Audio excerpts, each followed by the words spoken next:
कक्षा 12 इतिहास विषय के समस्त छात्र एवं छात्राओं का मैं अपने YouTube channel Chakrapani Pandey KLIC पर हार्दिक स्वागत एवं अभिनंदन करता हूं। बच्चों, जैसा कि आप जानते हैं, कोरोना वायरस की वजह से इस समय सभी शिक्षक ऑनलाइन पढ़ाई कर रहे हैं। उसी क्रम में मैं भी कल के टॉपिक के आगे आज बात करूंगा। कल मैंने मोहनजोदड़ो की स्थापत्य कला एक नियोजित शहरी केंद्र के बारे में कुछ चर्चा की थी। आज उसी के आगे हम चलते हैं, जिसमें सबसे महत्वपूर्ण है गृह स्थापत्य कला। आप इस बात को निश्चित मान लीजिए कि बोर्ड की परीक्षा में इससे संबंधित प्रश्न अवश्य आएंगे। इसलिए मोहनजोदड़ो की स्थापत्य कला और मोहनजोदड़ो के गृह स्थापत्य कला, नालों के निर्माण के बारे में, एक नियोजित शहर केंद्र के बारे में अधिक से अधिक जानकारी प्राप्त कर लीजिए। आज हम आगे चलते हैं गृह स्थापत्य। गृह मीन्स घर।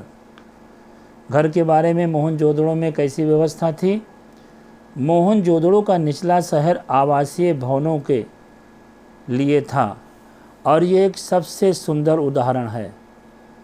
इनमें से कई एक आंगन पर केंद्रित थे, जिनके चारों ओर कमरे बने हुए थे। बीच में आंगन और चारों तरफ कमरे बने हुए थे। संभवतः आंगन खाना पकाने और कताई करने जैसी गतिविधियों का केंद्र था। खास तौर से गर्म और शुष्क मौसम में लोग आंगन में ही खाना बनाते थे। यहाँ एक अन्य रोचक पहलू ये है कि लोगों द्वारा अपनी एकांतता का दिए जाने वाला महत्व बहुत कम था। भूमि तल पर बनी दीवारों में खिड़कियां नहीं थीं, जो ज़मीन के नीचे बने हुए थे मकान। इसके अतिरिक्त मुख्य द्वार से आंतरिक भाग अथवा आंगन का सीधा अवलोकन नहीं होता था। मुख्य द्वार, मेन दरवाजे से आप आंगन को नहीं देख सकते थे या अंदर की चीज़ों को नहीं देख सकते थे। हर घर पर ईंटों के फर्श बने हुए होते थे। एक स्नान घर होता था, जिनकी नालियां दीवार के माध्यम से सड़क की नालियों से जुड़ी हुई होती थीं। कुछ घरों में दूसरे तल या छत पर जाने हेतु बनाई गई सीढ़ियां भी मिली हैं। कई आवासों में कुएं थे, जो संभवतः एक ऐसे कक्ष में बनाए गए थे जिसे बाहर से आया जा सकता था। पानी का साधन था कुआं, एकमात्र कुआं, तो उसको ऐसे स्थान पर बनाया गया था जहां से अंदर से भी लोग और बाहर से भी आने वाले लोग आ जा सकते थे, और जिसका प्रयोग संभवतः राहगीरों द्वारा, जो सड़क पर चलते रहते हैं, उनके द्वारा किया जाता था। विद्वानों ने अनुमान लगाया है कि मोहनजोदड़ो में कुओं की कुल संख्या लगभग 700 थी। अब आगे चलते हैं, दुर्ग के विषय में आपको जानकारी देते हैं। दुर्ग क्या था। दुर्ग पर हम ऐसी संरचनाओं के साक्ष्य मिलते हैं जिनका प्रयोग संभवतः विशिष्ट सार्वजनिक प्रयोजन के लिए किया जाता था।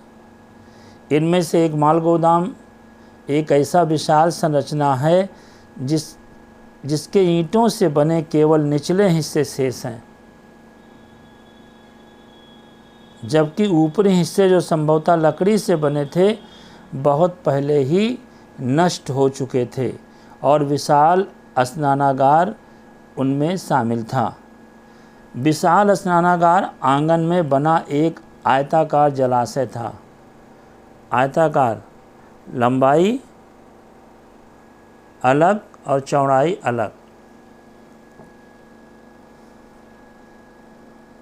इसके चारों ओर गलियारे बने हुए थे। जलाशय के तल तक जाने के लिए इसके उत्तरी और दक्षिणी भाग में 2 सीढ़ियां बनाई गई थीं। जलाशय के किनारों पर ईंटों को जमाकर तथा जिप्सम के गारे के प्रयोग से इसे जलबद्ध किया गया था। इसके तीनों ओर कक्ष बने हुए थे, जिनमें से एक में एक बड़ा कुआं था। जलाशय से पानी एक बड़े नाले में जाता था और इसके उत्तर में एक गली के दूसरी ओर एक अपेक्षाकृत छोटी संरचना थी, जिसमें 8 स्नानागार बनाए गए थे। एक गलियारे के दोनों ओर 4-4 स्नानघर बने हुए थे। प्रत्येक स्नानघर में नालियाँ गलियारे के साथ साथ बने एक नाले से मिलती थीं। ये संरचना का अनोखापन तथा दुर्ग क्षेत्र में कई विशिष्ट संरचनाओं के साथ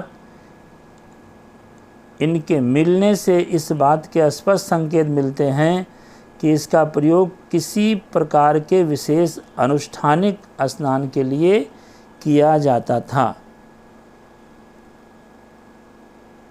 तो ये आप दुर्ग के बारे में, मोहनजोदड़ो के दुर्ग की व्यवस्था क्या थी, इसके बारे में आपने पढ़ा।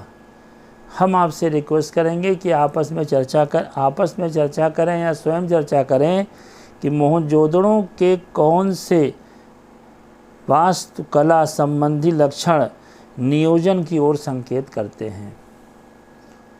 अब आते हैं सामाजिक भिन्नताओं का अवलोकन। समाधान, जैसे आज भी आप देख रहे हैं कि शवों को जलाने की, शवों को दफनाने की प्रक्रिया या शवों को किसी नदी में प्रवाहित करने की प्रक्रिया है, ऐसे ही हड़प्पा सभ्यता में, मोहनजोदड़ो सभ्यता में शवों की मुख्य रूप से क्या प्रक्रिया थी, इसके बारे में हम आपको जानकारी दे रहे हैं। पुरातत्वविद ये जानने के लिए कि क्या किसी संस्कृति विशेष में रहने वाले लोगों के बीच सामाजिक तथा आर्थिक भिन्नताएं थीं, सामान्यतः कई विधियों का प्रयोग करते हैं। इन्हीं विधियों में से एक समाधानों का अध्ययन है। आप संभवतः मिस्र के विशाल पिरामिडों, जिनमें से कुछ हड़प्पा सभ्यता के समकालीन थे, से परिचित होंगे। इनमें से कई पिरामिड राजकीय समाधान थे, जहां बहुत बड़ी मात्रा में धन संपत्ति दफनाई गई थी। यानी जिन लोगों को पिरामिडों में मरने के बाद जाके रखा जाता था, उन लोगों की पसंद की सारी चीज़ें, जो वो जीवित थे तो उनके पसंद की सारी चीज़ें उन्हीं शव के साथ रख दी जाती थी और एक घर नुमा पिरामिड बना दिया जाता था। हड़प्पा स्थलों में मिले शवों समाधानों में आमतौर पर मृतकों को गर्तों में दफनाया गया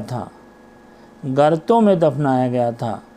कभी कभी समाधान गर्त की बनावट एक दूसरे से भिन्न थी। कुछ स्थानों पर गर्त की सतहों पर ईंटों की चिनाई की गई थी। क्या ये विविधताएं सामाजिक भिन्नताएं की ओर संकेत करती थी? अर्थात लोग अलग अलग तरीक़ों से अलग अलग संस्कृतियों के साथ रहते थे और अलग अलग तरह से अपने संस्कार करते थे। कुछ कब्रों में मृद भांड तथा आभूषण मिले हैं, जो संभवतः एक ऐसी मान्यता की ओर संकेत करते हैं जिनके अनुसार इन वस्तुओं का मृत्योपरांत प्रयोग किया जा सकता था। पुरुषों और महिलाओं दोनों के समाधानों से आभूषण मिले हैं। 1980 के दशक के मध्य में हड़प्पा के कब्रिस्तान में हुए उत्खननों में से एक पुरुष की खोपड़ी के समीप शंख के 3 छल्लों, जैस्पर, एक प्रकार का उपरत्न के मनके तथा सैकड़ों की संख्या में सूक्ष्म मनकों से बना एक आभूषण मिला है। कहीं कहीं पर मृतकों को तांबे के दर्पणों के साथ दफनाया गया था, परंतु कुल मिलाकर ऐसा लगता है कि हड़प्पा सभ्यता के निवासियों का मृतकों के साथ बहुमूल्य वस्तुएं दफनाने में विश्वास नहीं था। तो एक सामाजिक भिन्नता का ये अवलोकन समाधान के तरफ हड़प्पा सभ्यता, जिसको मोहनजोदड़ो सभ्यता के नाम से भी जानते हैं, आपको मैंने बताया। विस्तृत रूप से आप इसका अध्ययन करें, इसको पढ़ें और इससे संबंधित जो बातें मैं आपको बता रहा हूँ वो सारी चीज़ें मैं अपने डिस्क्रिप्शन बॉक्स में डाल देता हूँ। वहाँ से लेकर के आप इसका नोट बनाएं और कोई आवश्यक नहीं है कि सारी चीज़ों को आप लिखें, जो आवश्यक हैं उन्हीं को आप लिखें। कल मैं आपको पढ़ाऊँगा विलासिता की वस्तुओं की खोज। आप घर में रहिए, सुरक्षित रहिए, कोरोना वायरस से अपने आप को बचाइए, यही हमारा संदेश है। और सरकार की मंशा के अनुरूप ऑनलाइन पढ़ाई अवश्य करिए। ज़्यादा से ज़्यादा बच्चों को जोड़ लीजिए। छात्राएं अपने अन्य छात्राओं को बताएं, छात्र अपने अन्य छात्राओं को बताएं और ज़्यादा से ज़्यादा लाभ उठाइए, पढ़िए।